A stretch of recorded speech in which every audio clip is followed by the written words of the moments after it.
El día de hoy vamos a hacer un resumen sobre el capítulo número 22 del PHTLS correspondiente a un tema muy esperado que es soporte médico de la emergencia táctica. Y sin más preámbulo, comencemos. El soporte médico de la emergencia táctica es un sistema de atención prehospitalaria dedicado a mejorar el éxito de las operaciones especiales de las fuerzas de ley y el orden, reduciendo la responsabilidad y el riesgo de la misión médica y promoviendo la seguridad pública. Escenario. Su agencia de servicios SEM otorga cobertura para el equipo local de armas tácticas especiales SWAT y tiene un programa riguroso, integral de entrenamiento con las fuerzas locales de ley y orden. Su equipo TEMS es llamado para acompañar a un tirador que se encuentra atrincherado en una casa rodante vieja. Justo después de que lo llaman, dos oficiales que se encontraban en el patio del sospechoso se tienen que trasladar y se escuchan disparos. ¿Se da cuenta usted que hirieron a los dos oficiales? Uno cayó enfrente de la puerta del sospechoso y el segundo cerca de una camioneta vieja. Un oficial de patrulla que está cerca de usted grita que necesitan ir por ellos y usted, muy adecuadamente, toma el brazo del patrullero y busca al comandante del SWAT para decidir qué van a hacer. ¿Cuáles son las acciones que usted debe de realizar? ¿Cómo evaluaría y trataría a los oficiales caídos del SWAT, dado el peligro inminente de la escena?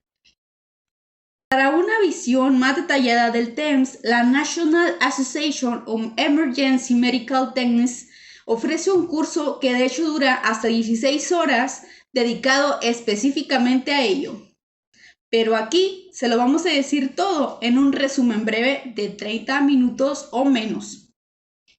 El primer equipo SWAT que fue desarrollado más o menos fue en 1968. Poco después de que lo desarrollaron, se dieron cuenta de que había muchas bajas, por lo cual decidieron e introdujeron el término de tener un médico junto al equipo SWAT. Esto les ahorraría muchas bajas de sus equipos tácticos y fueron implementando técnicas de entrenamiento para los médicos o personal paramédico que pudiera tener un entrenamiento táctico y actuar conforme a la situación lo ameritara. El primer programa que fue desarrollado fue basado en evidencia y seleccionaron a los paramédicos más capacitados y experimentados para proveer atención médica en un entorno táctico en un curso que les costó 56 horas. Desde entonces se han desarrollado muchos cursos similares al COTOMS, que fue el primero que desarrollaron para abordar problemas en la atención médica de emergencia en el entorno táctico. Ahora, los componentes prácticos del TEMS son los siguientes. El proveedor médico de emergencia táctico civil tiene varias diferencias respecto al SEM convencional. Primero, tiene un entrenamiento en la salud, tienen medicina preventiva, inmunizaciones, prácticas de sueño apropiadas, tienen que encontrarse en la aptitud física adecuada, abordan riesgos para la salud y tienen coordinación con el sistema de salud para ver estos riesgos que aparecen en su atención médica continua. Pero desde la perspectiva operacional son aún más las diferencias que tienen con el SEM convencional, ya que de hecho frecuentemente se tienen que encontrar con decisiones que implican tratar al paciente o dejarlo, dependiendo de la situación en la que se encuentren. Y estas situaciones van a variar entre una operación y un momento a otro. El conjunto de destrezas médicas del TEMS es consistente con un SEM convencional y generalmente es una versión extendida de este. Como por ejemplo, el uso de una mascarilla de laringe puede estar clínicamente indicado en una víctima bajo ciertas condiciones específicas, en condiciones normales, pero puede no ser lo más apropiado en una situación táctica, ya que pueda requerir que se arrastre al paciente y que no esté protegida la vía aérea. ¿Cuáles son las barreras del acceso de un SEM tradicional en una operación táctica? La escena es una operación de fuerzas especiales policiales, representa una barrera de acceso al SEM tradicional. No pueden entrar solo porque sí. Por lo general hay que asegurar un perímetro geográfico y es imperativo que los componentes médicos no se vuelvan una carga para la misión del equipo SWAT, ya que ponen en riesgo no nada más a los mismos agentes SWAT, sino también a ellos mismos. Algo tuvieron que hacer para que esto funcionara de manera integral, y eso fue el sistema TEMS. Los programas integrados TEMS minimizan los retrasos, ya que los proveedores TEMS fungen de forma rutinaria dentro del perímetro que implica la operación especial como parte del equipo táctico, y pueden empezar, de hecho, en los perímetros en los primeros momentos en que un oficial resulte herido. Algunos jefes de bomberos, de rescate y jefes del sistema SEM convencional consideran que no debe de participar su equipo en este tipo de actividades de riesgo, o bueno, rescate o actividades tácticas, ya que consideran que son de alto riesgo para su personal, y pues en cierta medida tienen razón, ya que no cuentan con el equipo ni tampoco el entrenamiento adecuado para estar dentro de las operaciones y pueden estar en riesgo tanto ellos como el equipo SWAT. Seguridad del proveedor de atención prehospitalaria. Justo como un proveedor de atención prehospitalaria no debe de entrar a una sola caliente en un incidente de materiales peligrosos o en una escena de fuego sin equipo de protección apropiado o el entrenamiento adecuado, tampoco deberán entrar sin protección y entrenamiento apropiados cuando se entre a un escenario táctico. La duración del periodo dorado es diferente para cada lesión y cada tipo de paciente. Por lo tanto, debe de considerarse todos los esfuerzos posibles para salvar las víctimas tan pronto como sea posible. La solución efectiva es que el soporte médico de las operaciones especiales policiales sea realizado por proveedores TEMS bien entrenados y equipados apropiadamente y que puedan operar de forma segura dentro del perímetro operacional asegurado. Ahora, ¿cuáles son las zonas de operación? De las misiones tácticas, los equipos dividen las zonas dependiendo del riesgo que impliquen para su equipo. Generalmente lo ponen como perímetro interno y perímetro externo. Y estas van a definir las siguientes tres zonas.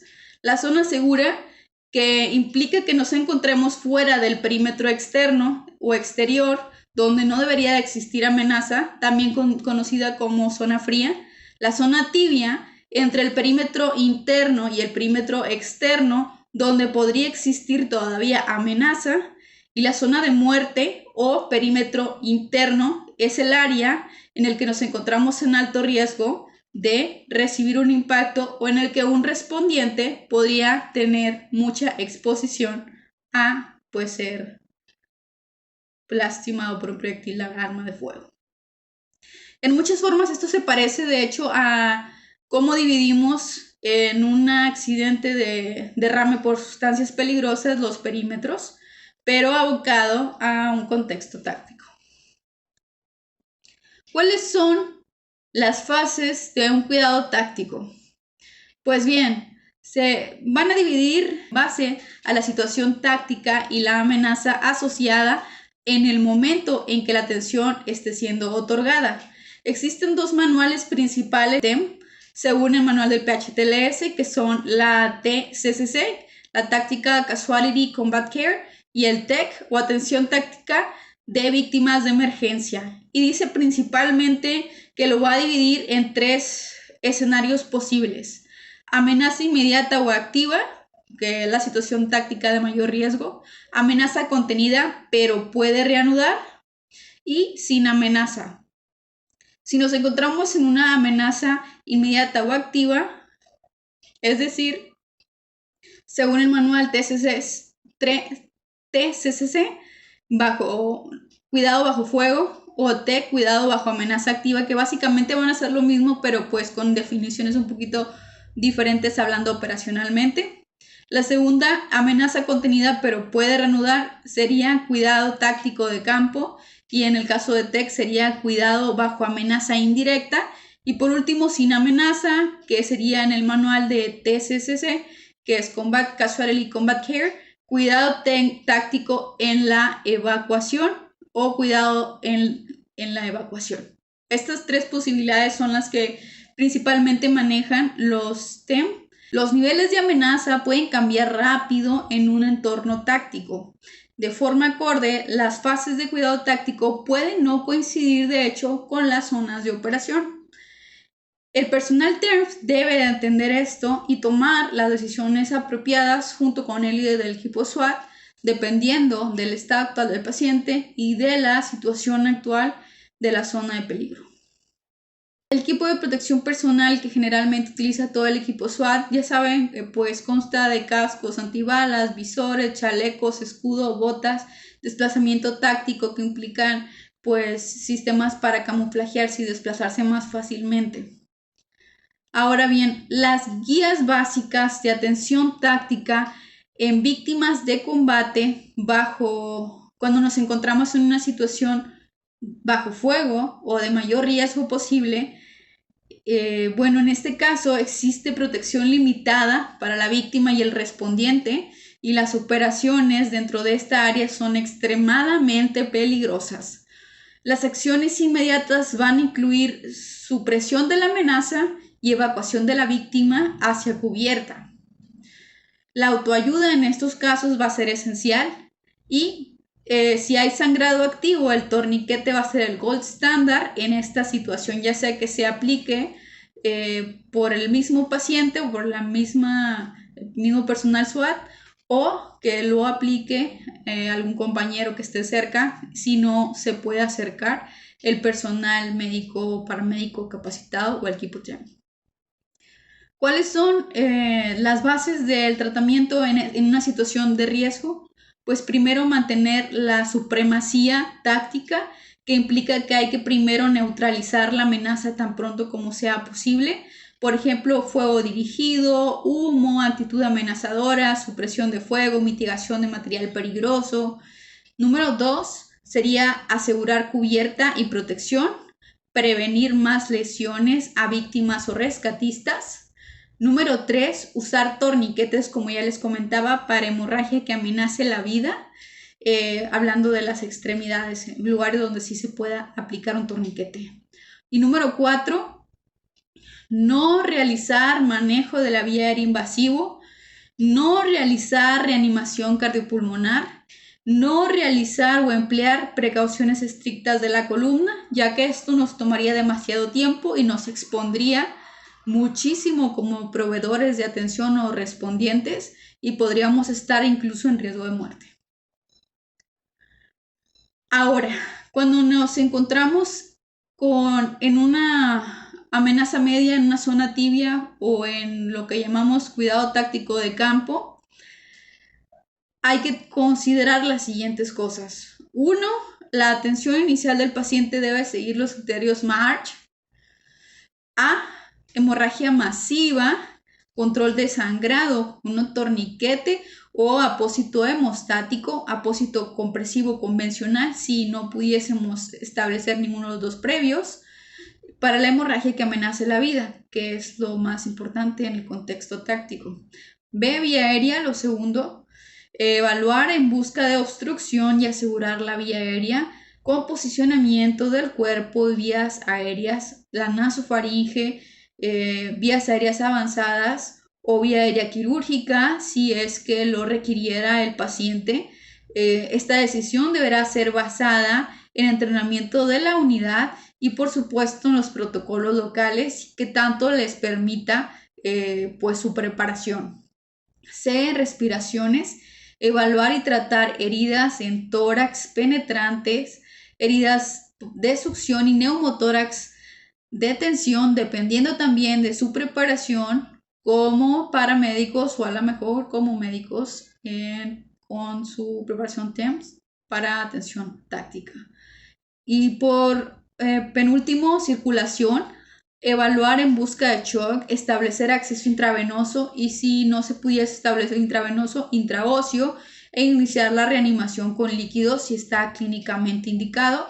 Y esta decisión deberá estar basada en el entrenamiento de la unidad y por supuesto en los protocolos que ya tengan establecidos.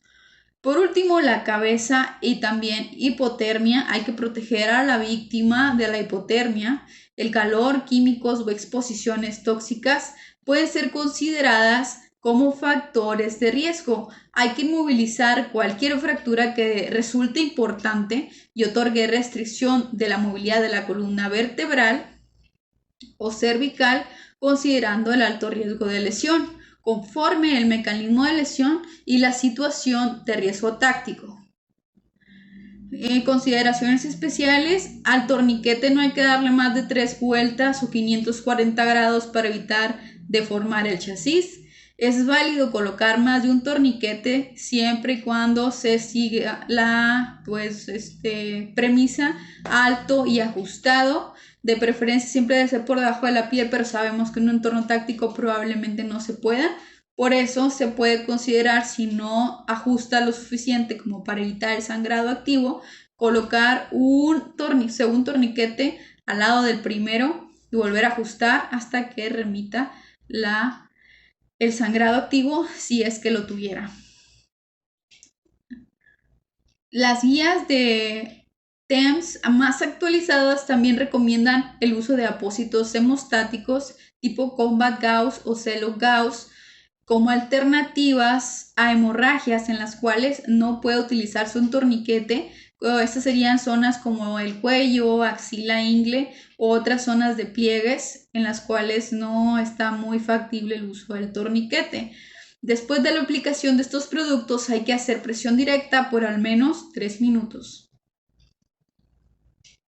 Extracción y evacuación de víctimas. La extracción es remover a la víctima de la zona caliente a la zona tibia, mientras que la evacuación es sacar al paciente del perímetro externo a la zona fría.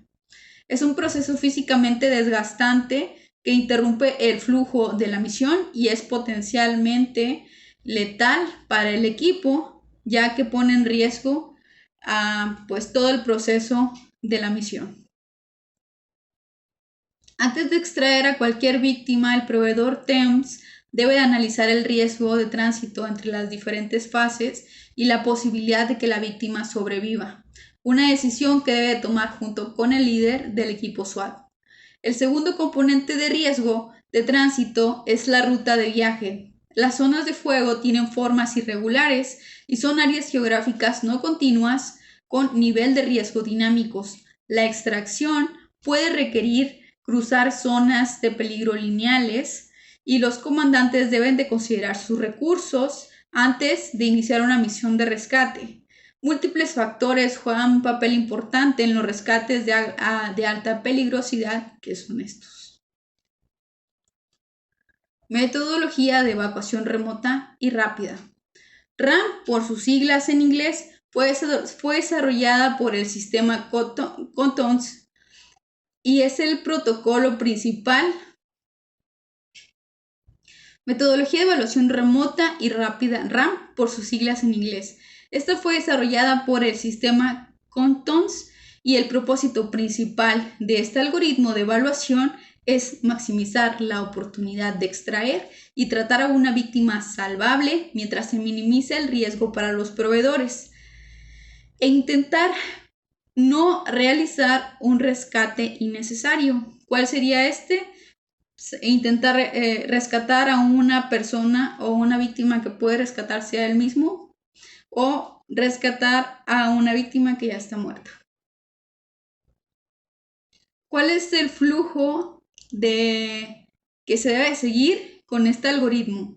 Primero que nada, verificar si el área está segura. Si es segura, podemos ir, la extracción está recomendada. Si no es segura, hay que hacer un reconocimiento y observación remota de la víctima, ya sea binoculares o con equipos de audio que cuentan los equipos SWAT.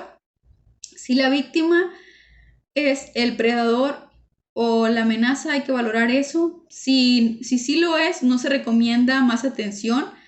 que hasta que la amenaza sea neutralizada por completo, y si no lo es, hay que hacer evaluación remota de la víctima. Hay que usar tecnología como comandos verbales, binoculares y otras herramientas desde una locación segura.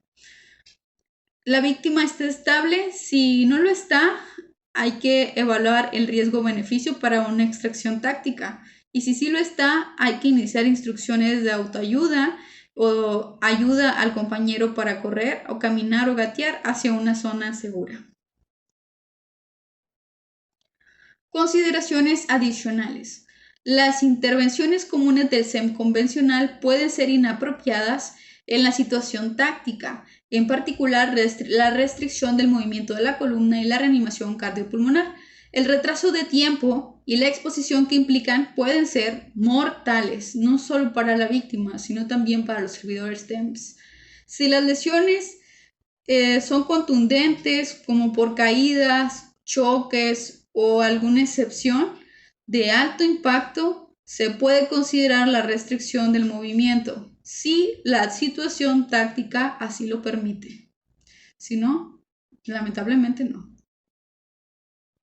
Para la analgesia, anteriormente se utilizaba morfina y se titulaba en dosis según lo consideraba necesario el proveedor TERM. En las últimas guías se ha descrito que se puede utilizar AINES, fentanilo y ketamina, dependiendo del caso. Aunque inicialmente se recomiendan AINES para el dolor leve de algún miembro funcional, para el dolor moderado, pero sin riesgo de shock, se recomienda en las guías más actualizadas el fentanilo, y esta se aplica a través de la mucosa oral.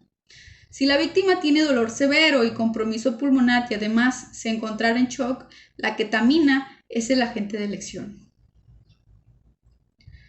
Cuidado táctico en la evacuación, ya cuando estamos en la zona fría.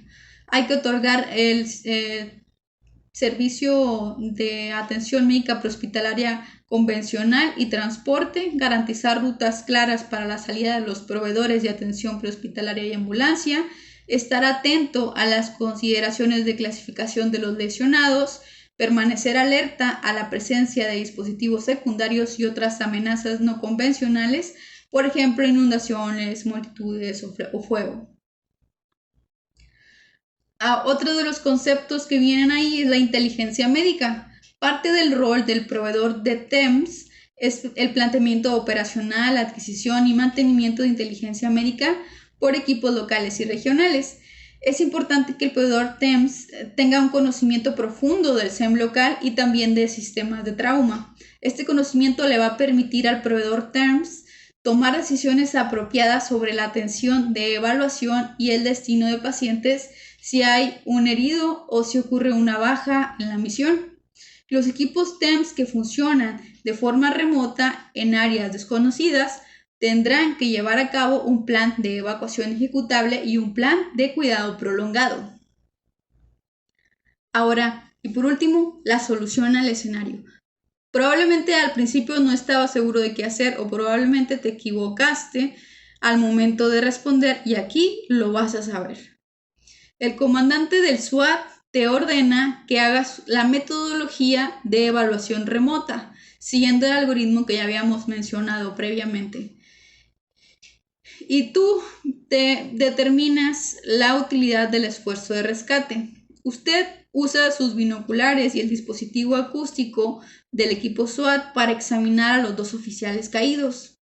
El primer oficial tirado en la puerta del mirador no muestra movimiento de la pared torácica ni tampoco signos de respiración alrededor de la boca. A pesar de los llamados de sus compañeros oficiales, no logra detectar ninguna respuesta audible en el dispositivo acústico. El segundo oficial se ha movido atrás del bloque del motor de la camioneta vieja. Usted puede visualizar sangrado del muslo inferior. Afortunadamente, usted les ha dado entrenamiento médico táctico extenso a sus oficiales y se comunica con él vía radio seguro del equipo y lo instruye para aplicar un torniquete alto y ajustado alrededor de la región de la ingle. Él asegura el dispositivo y comunica que no tiene más lesiones. Con base en su recomendación y la evaluación de amenaza, el comandante de SWAT decide no intentar un rescate de alto riesgo para un oficial que no muestra signos de vida. Usted permanece en contacto con el segundo oficial lesionado mientras los negociadores trabajan para convencer al sospechoso de rendirse. Usted contacta al centro local de trauma e informa de que una víctima potencial llegará. 30 minutos después, el sospechoso se rinde y es puesto bajo custodia. Su equipo evalúa a la víctima, la canaliza y la envía hacia el hospital, donde le realizan una reparación vascular, salvándole así la extremidad y la vida. Y cuéntame, ¿respondiste correctamente? ¿Te gustaría saber más sobre los sistemas TEM y la capacitación que reciben este tipo de equipos para el combate táctico? Déjame aquí en los comentarios si conoces algún manual especial o alguna otra idea que tengas acerca de este tipo de servicios especiales. Y pues espero que te haya gustado. Cuídense mucho.